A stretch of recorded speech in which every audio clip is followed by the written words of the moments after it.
What's up, Comicbook.com? BD here, back in the studio, fresh off of a plane from Los Angeles, where I had a chance to sit in a room with DC studio heads James Gunn and Peter Safran to hear all about their upcoming DC slate of films and TV. In this video, we're going to run through the upcoming titles, some of the big takeaways and insights, and questions we still have today. So hit the thumbs up, subscribe to Comicbook.com, and let's take a look. DC Universe is going to start with Chapter 1. It's being called Gods and Monsters, and this is a representation of the timeline as it was shown to us in a presentation by Gunn and Safran. While James Gunn says his and Safran's DCU will really start when their Superman movie releases, it is Creature Commandos who look like they're going to kick things off. Gunn wrote all 7 episodes of what will be an animated series on HBO Max, and it is currently casting actors who will play the characters both in animation and in live-action future appearances. The team will consist of Rick Flag Sr., Nina Mazursky, Dr. Phosphorus, Frankenstein, Bride of Frankenstein, G.I. Robot, and Weasel, a character who already debuted in the Suicide Squad movie. This one might drop in 2024, but that's still up in the air. Release dates are not something we got a ton of. Next up on this timeline is Superman Legacy. This one is going to hit theaters on July 11th, 2025, and it's the only DCU title which Gunn and Safran gave us an official release date for.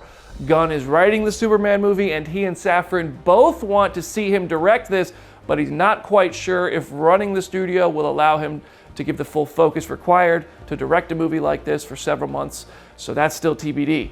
This will have a brand new Superman living in Metropolis in a DCU that's populated with many other superheroes already, and it's not an origin story, so it focuses on Superman balancing his Kryptonian heritage with his human upbringing, with all eyes on representing truth, justice, and the American way. Gunn said it's very inspired by All-Star Superman, and he'll focus on Superman's innate kindness and goodness, and his weakness being the total inability to kill anyone. Next up, it's a series, and it's called Waller.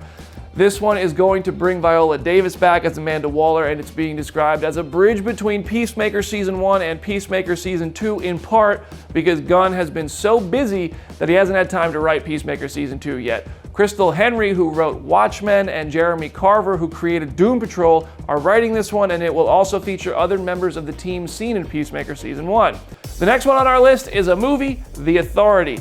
This one follows a morally gray group of characters because, as Gunn puts it, they are mostly well-intentioned, but they'll do just about whatever it takes to achieve a goal, whether it means murdering a head of state, toppling a government, or just about anything else in between. With these people, the ends justify the means. This is a comic actually first published by the Wildstorm imprint, and Gunn said he's trying to bring a lot more characters from Wildstorm into the DCU, so we could be seeing the likes of Midnighter or Deathblow in groups like Wildcats or Stormwatch sometime later down the line.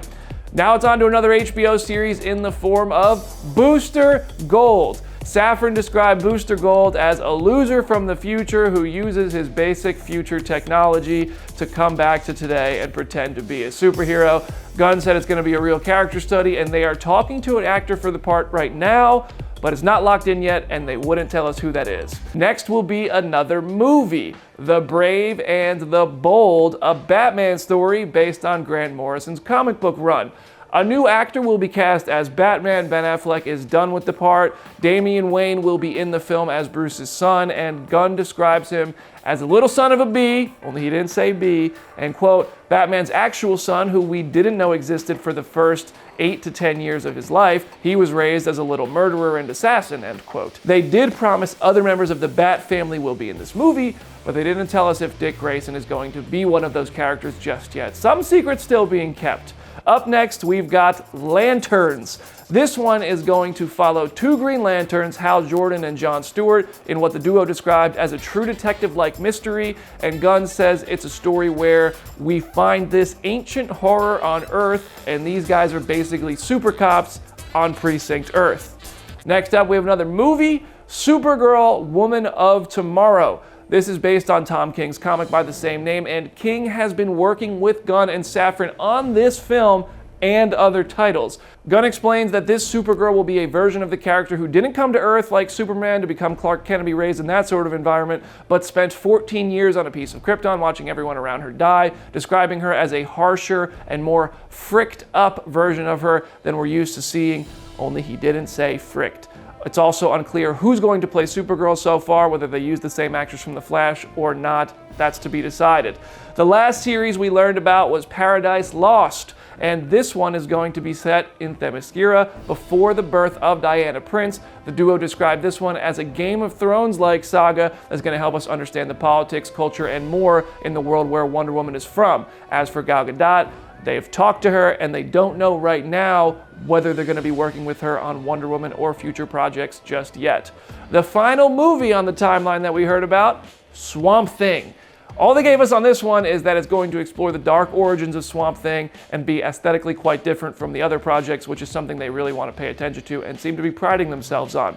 So this is the DC Universe Chapter 1 as we know it right now. This slate might not be the whole slate because there are a few titles they admit they're working on, but they're keeping them a secret for now, and this timeline might not be the release order when it's all said and done with, but it is the timeline as it was shown to us in the presentation. They expect 2 movies and 2 shows to release each year, and that doesn't count the Elseworlds films like Joker 2 or the movies that Matt Reeves is still working on in the Batman universe, but we still have some more to talk about this, so let's come over here real quick. So to talk more about this, we've got Comicbook.com's editor-in-chief, Jim Viscardi. Jim, you see the DCU Chapter 1 slate. What is the first thing that jumps out at you? First thing that jumps out is the Authority. This feels like the movie that Marvel is too scared to make, and James Gunn said, we're going to do it. But I think looking at this slate, the biggest question that we have, and I want to know if they give you any insight on, is who's staying, who's going, what's going on with the cast? That was one of the questions I actually asked, and it seems the only actors they're willing to tell us right now are definitely out are Ben Affleck and Henry Cavill. They said they talked to Gal Gadot. They don't know what the future is for her work as Wonder Woman. They might continue and do something in the future. They don't seem to have plans right now. Ezra Miller might stick around after The Flash. A lot of hype about how good The Flash is, how good Ezra is as The Flash, how committed Ezra is to rehab. But that's a decision that Peter Safran said they haven't made yet. And when it comes time to make that decision, they will. Other than that, we know John Cena is sticking around because Peacemaker Season 2 is still coming. We know Viola Davis is sticking around because we have Waller coming. What follows? Which actors go? Which actors stay? Okay, I guess we'll have to wait and see. That's one of the things I was hoping for more clarity on. I would like to hear, what do you think about the idea of, like, say Gal Gadot sticks around as Wonder Woman, she's now standing next to a new Batman, a new Superman in a Justice League movie if it comes down the line. If everything of what they're saying about The Flash is true and what's going to happen, is it's going to be the DC universe works best when it's a multiverse. And so I'm okay with that. We've had 6 different Batmen at this point. I don't care who is playing these characters. The only thing I care about is if they're good. And James Gunn is a character guy. I'll make sure he's good. But I think the other interesting thing about this slate is, so they're calling this Chapter 1. Mm-hmm. But did they really talk about kind of like the release schedule at all? Like how many are we getting and when? So it's 2 movies and 2 shows each year is kind of their estimation. They were pointing out a lot of this stuff could change because it really is in their early stages. This starts, obviously, Superman is July 2025. Right. It sounds like Waller and Creature Commandos could come before that. It's pretty undecided. Mm-hmm. Creature Commandos seems like it's going to be the first one up, but there's a good chance that in 2024, the only DC property we get is Joker 2 from DC Studios. But this is estimated to cover about 3 years. Right. There is more coming in Chapter 1. Chapter 1 will go beyond this, probably run into about 2030, and then Chapter 2 is going to be even more titles, and they have an 8 to 10 year plan. They're saying it's not Marvel 2.0. They're not making mistakes that Marvel made. James Gunn was trying to say that they're more planned out than Marvel was from the beginning. They know exactly where this is going to end. So it sounds like they have a lot of stuff they haven't told us, and a lot of decisions they're still trying to make. Right. It's interesting because one of the things that are on the slate, Supergirl, Woman of Tomorrow, that's a Tom King written story. And we know Tom King has been kind of involved. He's good friends with James Gunn. Who else is part of this creative brain trust? Yeah, so there's a group of 5 architects for the DC universe, as James Gunn is kind of labeling them. He's calling them the architects. Tom King, epic comic book writer, he's in that group. Drew Goddard, who created the Daredevil series on Netflix, he's part of that group. Christina Hodson, who wrote Birds of Prey and The Flash, which I can't overemphasize how much praise Gunn and the people in this room were giving to The Flash. They were hyping up the quality of that one big time. Jeremy Slater, who just did Moon Knight. We love Jeremy Slater in this house. Moon Knight, he's part of the architect group, and Crystal Henry, who wrote the Watchmen series, is part of this group of architects. So here's my thing. I'm looking at the slate, and this will always be the case. There's still plenty of DC Comics characters who aren't part of this yet. I'm sure maybe behind the scenes they're being talked about, but we always want more. We always want to hear about more. Are there characters that Gunn and Safran did not mention that you still want to hear about and hope they're part of the future? I'm not gonna lie, I was actually surprised that we did not get Titans. I'm surprised, like that I know the HBO Max series is just ending, but that feels just like such a classic DC franchise. And so not get that, but then also too, right? The begs the question: who's staying, who's going? Joe Manganiello, that Deathstroke movie, I would still love to see. I would love to see that all day, every day. And another like kind of classic character that we haven't not mentioned, Green Arrow. Again, I don't know how much of this is probably too close to some of the stuff we've already seen before, but would be great. But I think also too, did they say at all? How does this fit? Because there's also going to be the other movies. There's the existing DCEU movies. There's the Elseworlds movies that they're saying are going to come out. There's Joker 2 that is coming out in 2024. How does this all fit? How are they differentiating it? So they're saying The Flash resets this universe, and then that leads into Aquaman, and Aquaman leads into Superman. They wouldn't really give us the clarity of how it resets this. Sure. Just like they're telling us, like they don't know Ezra Miller's future, they don't know Gal Gadot's future, but they know Affleck and Cavill are out, Cena and Davis are staying. So in terms of how the DCEU is a factor, it seems almost like maybe what happened with the Suicide Squad is what's happening here. Like it just doesn't really matter. Sure. But even less so, because whatever happens in The Flash is going to create this new universe, it seems.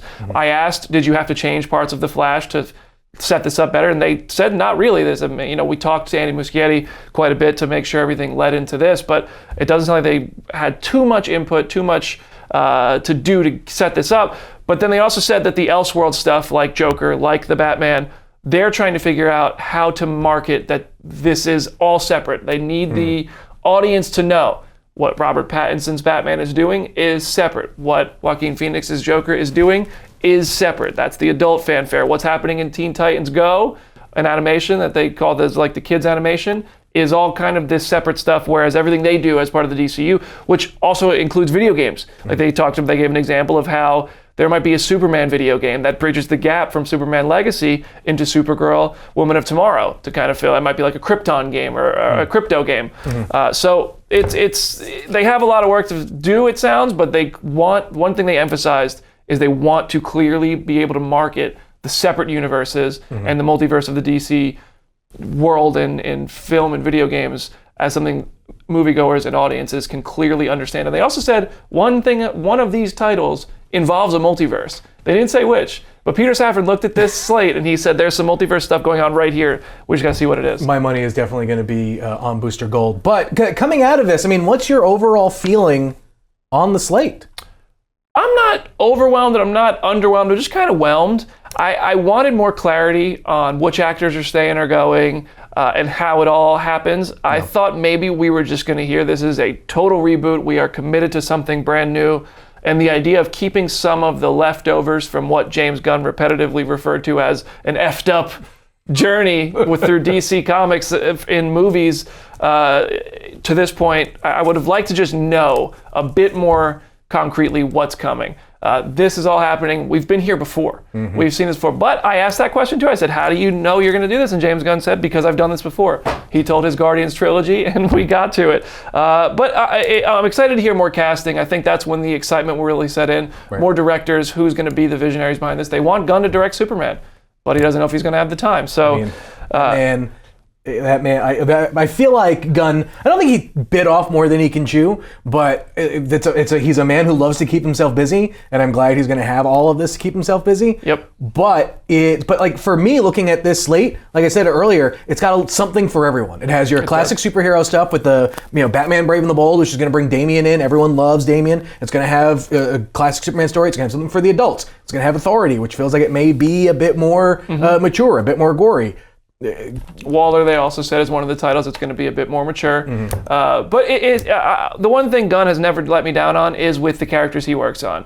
If you look at Gunn's track record, he builds up characters. He made us care about Polka Dot Man and Ratcatcher 2. It's true. He made us care about a talking tree and a raccoon. So Gunn... He made us care about Weasel. Exactly. I mean, I was crying. No, I wasn't. I was crying tears of laughter. I was like, wow, they really killed that rat off. But then Weasel is back in Creature Commandos. So Gunn really cares about characters. He wrote Creature Commandos. He's writing Superman. He's shown that before. And that's where I think the most important thing about this is getting us invested in these characters, doing them justice as they were done in comics. And Gunn's a guy who cares about the comics. So right now, I feel like it's hard to be over the moon excited because of how many times we've been here with DC, but it sounds like they have a clear plan. They're getting the opportunity to do it. People are getting out of the way. There's a central point that everything has to go through, and the future of DC is here. So, all right, everybody, thank you so much for watching this video. Thank you to Warner Brothers and James Gunn and Peter Safran for having us out of the studio to hear all about this upcoming slate. If you all have more questions about what I heard from Gunn and Safran, feel free to tweet me your questions at BrandonDavisBD. Drop them in the comment section. We'll try to get them answered for you. Subscribe to the Comicbook.com channel on YouTube for more videos, and head over to Comicbook.com/DC for more updates, because if we dropped them all in this video, we would have been here for hours. I'm BD. I'll see you there.